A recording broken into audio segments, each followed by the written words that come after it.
सध्या यवतमाळ नगर परिषदेची रणधुमाळी जोरात सुरू आहे।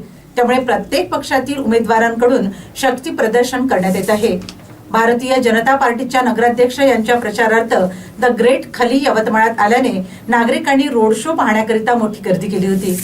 यवतमाळ नगर परिषद निवडणुकीत भाजप स्वतंत्र लढवित असून नगराध्यक्ष पदाच्या उमेदवार मंत्री डॉक्टर अशोक उईके यांच्या कन्या ॲडव्होकेट प्रियदर्शनी उईके या रिंगणात उभ्या आहेत। तर 29 प्रभागात आपले उमेदवार निवडणुकीत उभे केले आहे। त्यांच्या प्रचारार्थ द ग्रेट खली यांच्या रोड शोचे आयोजन आज यवतमाळ शहरामध्ये करण्यात आले होते। पोस्टल ग्राउंडवरून हा रोड शोला सुरुवात झाली। शहराच्या विविध भागातून हा रोड शो काढण्यात आला। यावेळी नागरिकांनी खली यांना पाहण्यासाठी मोठी गर्दी केली होती।